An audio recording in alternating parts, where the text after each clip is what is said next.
I am Kanika Saxena in front of you all today with new and exciting session on closed test. चलो closed test शुरू करने से पहले I would like to tell you that today is 31st December and these all videos is for night batch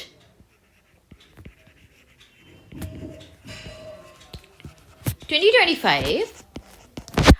अब से ये सारी videos is only available for the students and upcoming video जिसमें हम एफकेट का बाकी सिलेबस सीजीकेट का बाकी सिलेबस कवर करवाएंगे, जो कि अभी आपका पूरा आधे से ज़्यादा मैथ्स बचा है, रीजनिंग बची है, ओके और जीएस बची है। वो सब अवेलेबल होगा only for the paid students. जिन लोगों ने भी पे किया है उनके लिए ये चीज़ अवेलेबल रहेगी, ओके नॉट एवरीवन। हाँ, इस यूट्यूब चैनल पे आप लोग जुड़े रहिए, आप सबके लिए अच्छी अच्छी videos, good content I will give. But अगर आपको कंस्ट्रक्टिव वे में अगर सब कुछ चाहिए एक ही जगह पे with PDF practice and one interaction with me and Neeraj sir, kindly join our batches which name night batch, that is a crash course for CGKET and एफकेट।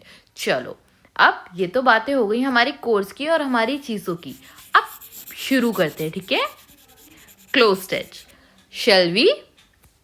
Yes, चलो क्लोज टेस्ट शुरू करने से पहले क्लोज टेस्ट के बारे में कुछ चीज़ें जानते हैं कि why cloze test is important. Cloze test इसलिए इम्पॉर्टेंट है, इससे सीधे सीधे एग्जाम्स में 5 क्वेश्चंस आते हैं, okay 5 questions will be there from this, okay in exam. इसलिए ये बहुत ज़्यादा ना इम्पॉर्टेंट बन जाता है अपने आप में जिस चीज़ की 5 क्वेश्चंस की वेटेज है। अब क्लोज टेस्ट करने के कुछ तरीके होते हैं जिन्हें हम समझेंगे क्लोज टेस्ट पढ़ने से पहले, ओके। पहला तरीका हम जानेंगे इसमें जो होता है वो होता है read it, okay read it without checking the options और एनीथिंग, रीड इट, पढ़ो उसको। Then don't be nervous if vocab is problem। मतलब अगर आपको वो कैब नहीं आ रही है क्लोज टेस्ट में, कई बच्चे ना वो कैब बड़ी देख के उसमें फंस जाते हैं, अरे यार इसका मतलब ही नहीं पता। ऐसा नहीं है, वो पूरा पैसेज है। क्लोज टेस्ट अपने आप में एक पैसेज है, तो किसी एक वर्ड से फर्क नहीं पड़ेगा, एक वर्ड से सिर्फ फर्क नहीं पड़ेगा, आपको पैसेज का सेंस समझ में आना चाहिए कि वो किस सेंस में अपनी चीज़ बोल रहा है, ठीक है। आपने पैसेज का सेंस जैसे ही समझा आपकी सारी प्रॉब्लम दूर हो जाएगी और आप क्लोज टेस्ट ईजिली अटेम्प्ट कर पाओगे। चलो अब जो मैंने आपको चीज़ें बताई हैं ना उसे मैं समझाती हूँ पढ़ के, ठीक है, तब आपको समझ में आएगा हाउ क्लोज टेस्ट ईजी। अभी तक मैंने भी फॉर यू ऑल इन्फॉर्मेशन मैंने अभी तक ये क्लोज टेस्ट नहीं पाया है। This is for the first time I am reading this cloze test. मैंने पीडीएफ बनाई थी तब मैंने इस क्लोज टेस्ट को देखा था, और अब मैं जब आपको पढ़ा रही हूँ तो मैंने इसके आंसर्स और वो सब मार्क करके नहीं रखे हैं। तो अब मैं आपको ये चीज़ दिखाऊंगी कि मैं कैसे पढ़ती हूँ और कैसे it helps me to find the correct answer, okay. चलो तो पढ़ना शुरू करते हैं क्लोज टेस्ट को। सबसे पहले पढ़ते हैं, a century ago the process of choosing a career was much simpler matter than it is today, ठीक है। एक सेंचुरी अगो मतलब 100 साल पहले the process of choosing career was a much simpler than matters today. जितना आज इतनी टेक्नोलॉजी बढ़ गई है फिर भी आज से ज़्यादा पहले वो इजी था फाइंड करना, ठीक है। अब boy often followed in his father's footstep. क्यों इजी था? कि जो लड़का होता था वो वही करता था जो उसके फादर साहब करते थे, राइट। फादर साहब जो करते थे लड़का वही करने लग जाता था। जैसे अगर किसी की शॉप है तो वो शॉप संभालेगा अपने फादर की, ठीक है। किसी के फादर का बिजनेस है तो वो अपने फादर का बिजनेस टेक ओवर करेगा। किंग का बेटा ही किंग बनेगा। So it was easy back then. They have no other options, मतलब ऑप्शंस होने के बाद भी वो वही चूज करते थे, राइट। चलो अब आगे पढ़ते हैं। His sister learn the household skills that dash her to become a wife and mother. अब जो उसकी बहन होती थी, she learned household skills, जो घर के काम, हाउस होल्ड स्किल्स का मतलब होता है घर के काम काज, that dash her to become wife and mother. Dash, अब मैं जो डैश करके पढ़ रही हूँ ना, ऐसे ही आपको एग्जाम में करना है, अपने मन में ना उस चीज़ को बोलना है वहाँ पे डैश। अब जैसे ही डैश लगाओगे आपकी सबकॉन्शियस को पता चलेगा कि ठीक है यहाँ पे कोई वर्ड आना है, और आप मानोगे नहीं इस चीज़ को, बट आपका ब्रेन ना बहुत एक्टिव है ऑलरेडी। ठीक है, आप पता है आपको एग्जाम सेंटर में बैठे हो, आप चीज़ को सॉल्व कर रहे हो, आप उस चीज़ को कर रहे हो, तो वो ना आपको अपने आप ही वर्ड्स देना शुरू करेगा उसके लिए। ठीक है, बिलीव ऑन दैट फीलिंग। अभी हमने ऑप्शंस नहीं पढ़े हैं, अभी सिर्फ हम डैश करके पैसेज पूरा पढ़ रहे हैं। ठीक, चलो अब आते हैं। Now a day young people grew up in much free society dash they enjoy almost ultimate career opportunities. अब जो बच्चे हैं, जो सोसाइटी के बच्चे हैं, वो अल्टीमेट करियर अपॉर्चुनिटीज को एंजॉय कर पा रहे हैं। In recent years there dash an enormous increase in kind of vocation from which it is possible to choose. ठीक, अब क्या है इसका मतलब, इन अ रिसेंट ईयर, कुछ पिछले सालों में, जो रिसेंट पिछले जो हुए हैं, there is dash an enormous increase in kinds of vocations, मतलब उसमें काफ़ी ज़्यादा एनॉर्मस इंक्रीज आया है जो वोकेशंस हैं उनमें। ठीक है, from which possible to choose, कि उसमें सब चूज करना ईजी हो गया है। अब in addition many of barriers to career opportunities that existed only a few decades ago. In addition many of career barriers to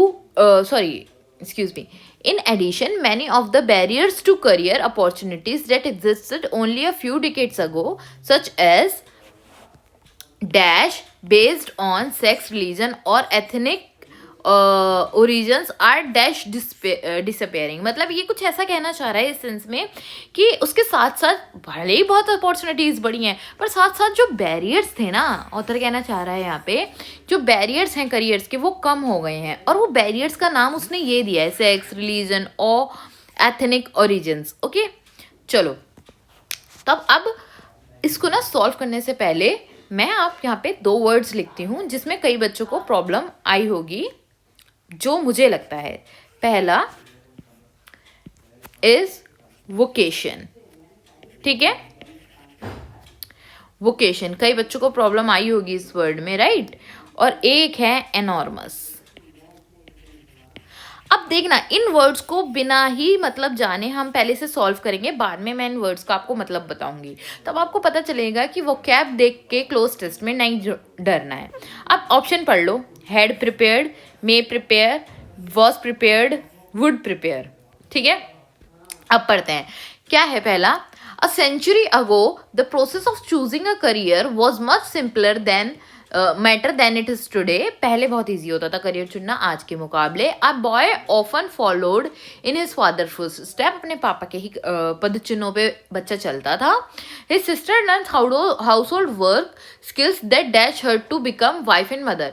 अच्छा, हाउस होल्ड स्किल्स जो थी, जो वो लर्न करती थी, वो dash her to become a wife and mother. क्या करते होंगे वो, वाइफ एंड मदर बनने के लिए क्या चीज़ उनको हेल्प करती होगी, बताइए। हैड प्रिपेयर्ड, क्या had prepared, may prepare, was prepared या would prepared? What do you think क्या आएगा यहाँ पे? His sister learn the household skills that dash, मतलब दैट क्या है, वुड। पहली बात पास्ट टेंस, उसको ये चीज़ें पास्ट टेंस में चल रही हैं। ठीक है, लर्न लिखा है यहाँ पे, तो हमें ये तो पता चल गया। सबसे पहले टेंस देखना सीखो। अब यहाँ पे लर्न लिखा है, ठीक है, लर्न यानी पास्ट टेंस में चीज़ें चल रही हैं। ठीक, पास्ट टेंस में तो ये चारों ही हैं, राइट। लेकिन इसमें सेंस ऑफ इम्पोर्टेंस की बात आ रही है। ठीक है, तो हैड नहीं आएगा, मे नहीं आएगा क्योंकि उसको वो स्किल लर्न करनी इंपॉर्टेंट थी। वॉज नहीं आएगा। The correct answer is would prepare. अब वुड प्रिपेयर क्यों आया यहाँ पे? वुड प्रिपेयर कैसे सही हुआ? Would prepare, would is a modal verb, और मॉडल वर्ब के साथ हमेशा मैंने आपको बताया था वो अपनी बेस फॉर्म लेता है वर्ब। तो यहाँ पे इसको अगर आपने पिछले क्लासेस देखे हैं देन यू विल टेल कि कैसे यहाँ पे वुड प्रिपेयर आया, ठीक है। तो यहाँ पे आया वुड प्रिपेयर, तो his sister learned the household skills that would prepare her to become wife and mother. Nowadays, young people grow up in much free society dash they enjoy almost ultimate career opportunities. Free society में वो लोग जी रहे हैं, तो dash they enjoyed many things like career opportunities. Many career opportunities आपके हिसाब से where आएगा, वेन आएगा, वाई आएगा, हुम आएगा, ये तो बता दो। It is very simple. Where जहाँ वो जिन्हें वहाँ मिलती हैं कई सारी अपॉर्चुनिटीज, राइट।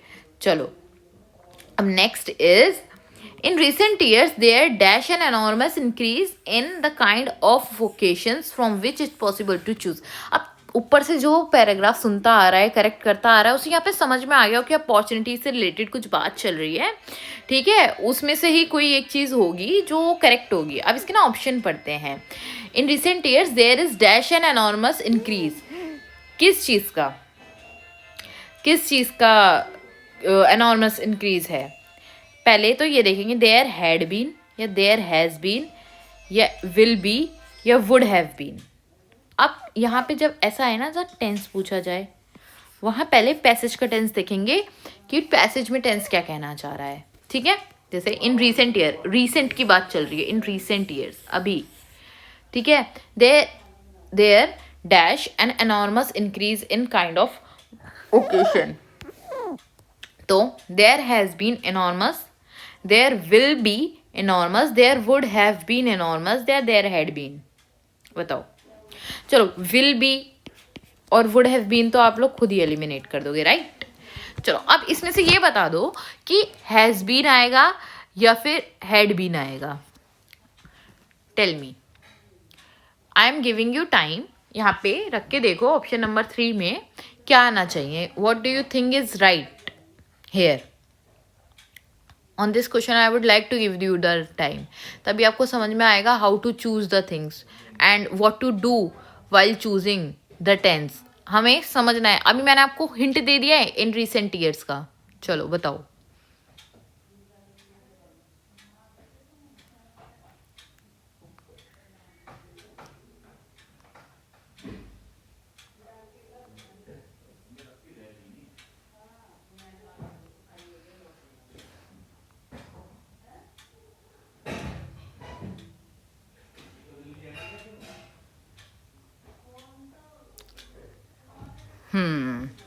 चलो time is over. The correct tense has been. Recent की बात हो रही है, और टेंस में जब रिसेंट वर्ड आ जाता है तो वो प्रेजेंट टेंस में यूज होता है, राइट।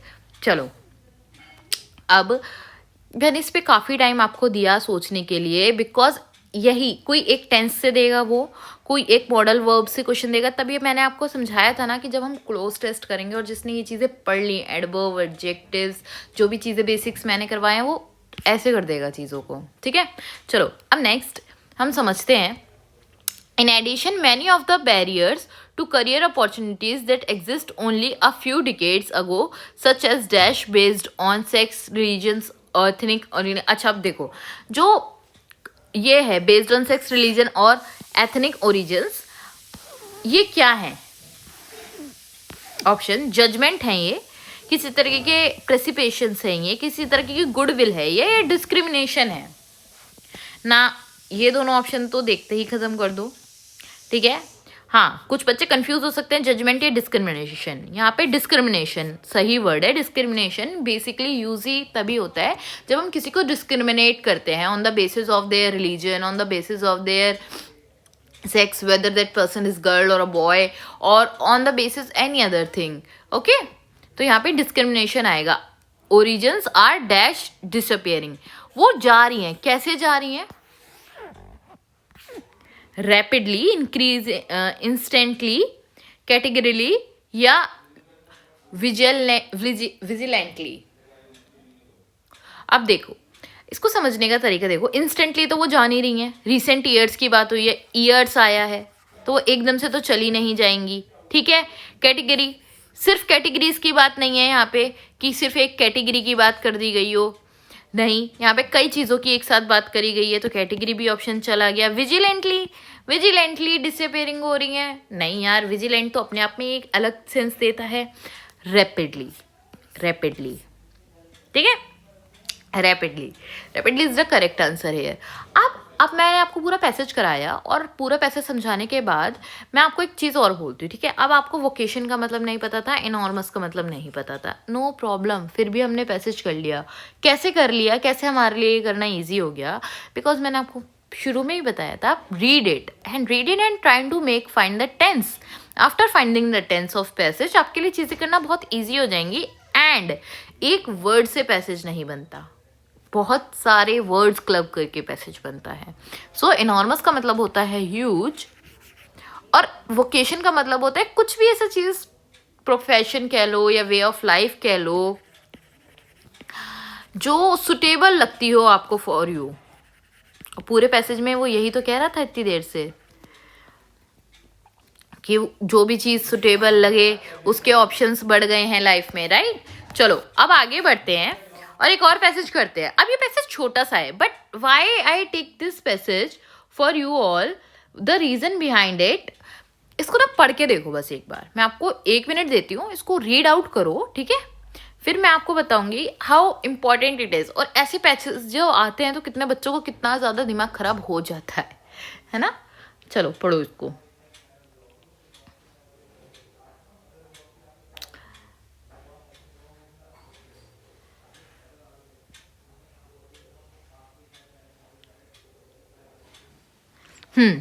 चलो।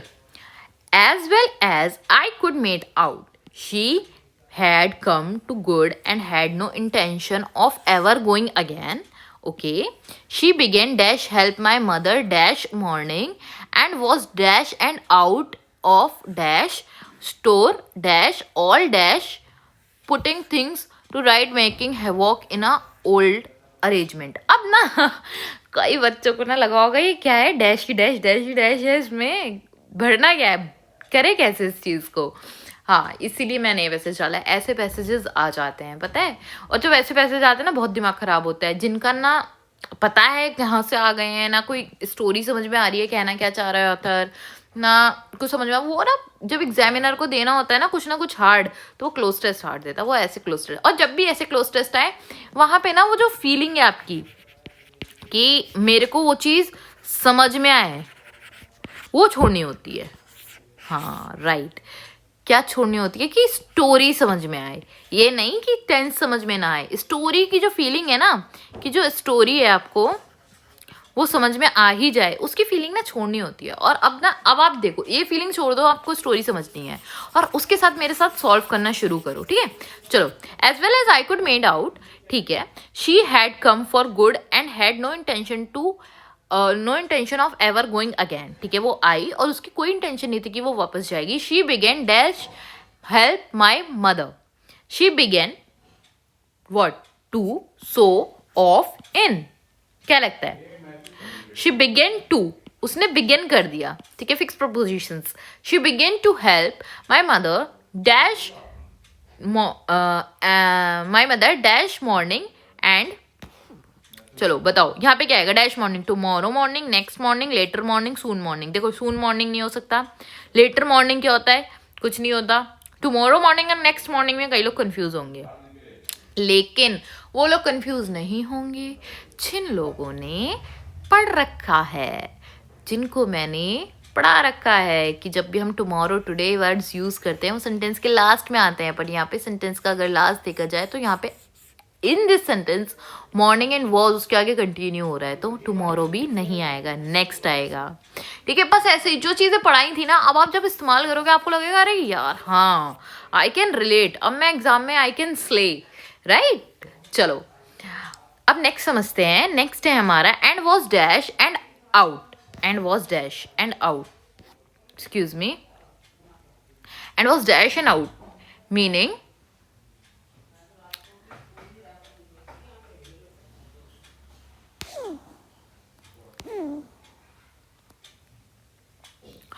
आउट एंड आउट नहीं, एंड के साथ पेयर ढूंढना है हमें, बताया था ना।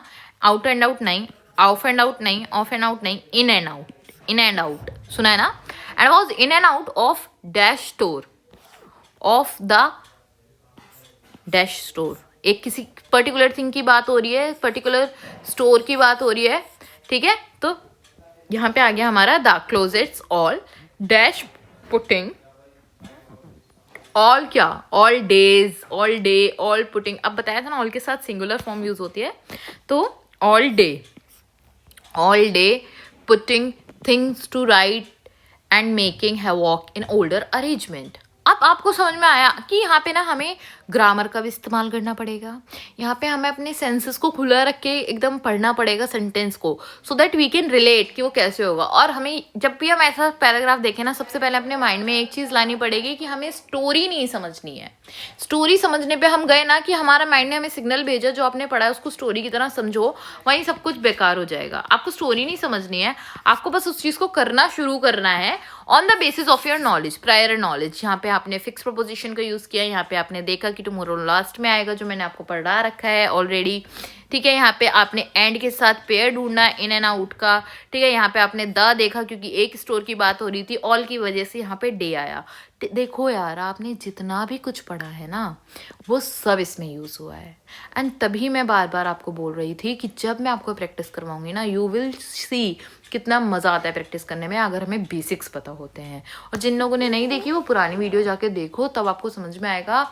और इम्पॉर्टेंट इंग्लिश में बेसिक्स पता होना, सुनने में ठीक लग रहा है, ऐसे नहीं होता है। Okay, so thank you so much all of you who connected with me today and learning with us on Vista, and thank you so much to those who enrolled in our batches. I would love to give you the great content and I wish कि आप सबका selection हो, whoever listening and whoever learning from us.